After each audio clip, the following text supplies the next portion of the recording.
King David here, doing a 20-minute book highlights.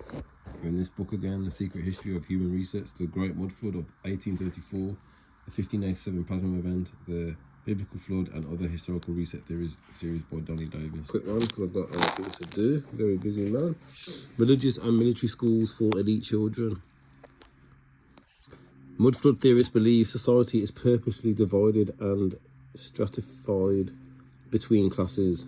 That's true. I think everyone can see that, man. That's definitely true. During the repopulation period, children groomed for the upper class were placed in elite boarding schools, while underclass children were placed in workhouses. During the 1800s, boarding schools were associated with the ruling class.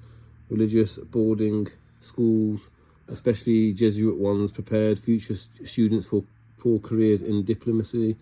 Military life was for those of lesser stature. Religious boarding schools kept children busy. Students woke up at 5 a.m, said prayers, and they dressed, attended lessons by 6 a.m, ate 2 meals each day, and finished lessons by 8 p.m. when they went to bed. Military boarding schools were prepared boys for military life. Sons of officers and administrators of the empire attended boarding schools, while their parents fulfilled political and military posting overseas. Military toilets with doors, boarding schools, and they were known for bad food, and beating from an early age. There was no fresh fruit, no toilets with doors, and no restraint on bullying. While an institution would be illegal today, I doubt it, because they still do that kind of things in secret. You see how they treat my people. You see how they try and harass me and my son, man, on a regular basis, man. So nothing's changed, man. We're prisoners of war, man. You understand? We had our lands and estates stolen, and a false narrative presented to us, and that's why they messed with my phone, because they didn't want this kind of information to come forth to the general public, man. You understand? They want to keep it hidden within secret societies. It was a character forming in the 19th and early 20th centuries.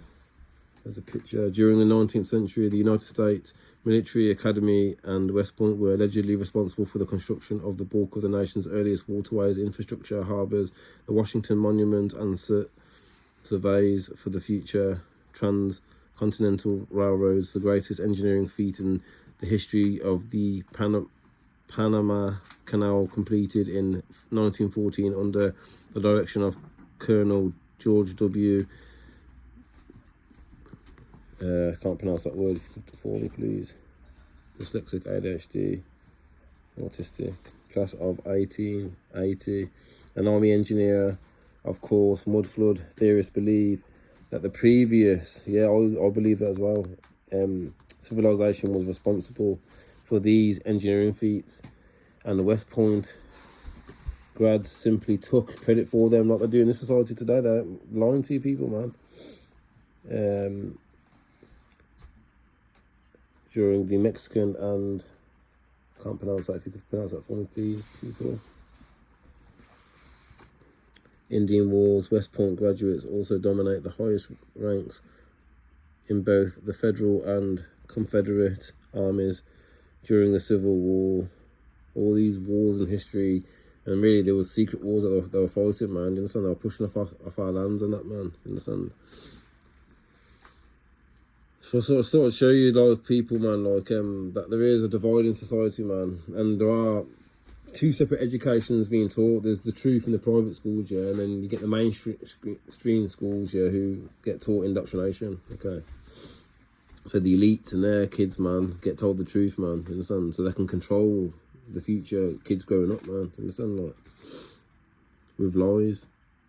We all now know, like, the Masons, a lot of them, they do lie about things, man, you understand? I'm not saying all Masons, but a lot of them are lying, man. Graduates such as the generals, can't pronounce that word, S. Grant, William T. Phillips, Sheridan, and hundreds of others served for the Union Army. Another 304 graduates rejected their oath of allegiance to the United States and served in army rebellion in the Confederate States Army. Regardless of loyalties, West Point graduates provided significant military leadership for both the North and the South. But remember, the people from the north came over into our lands and they just assumed our identity, man. And they assumed our property and that, man, okay? Fake walls and that. Fake history, indoctrination, okay, given to the people, man. The investigation, people, will continue. This is the 20-minute book highlights from King David. Till next time, Shally in. Peace.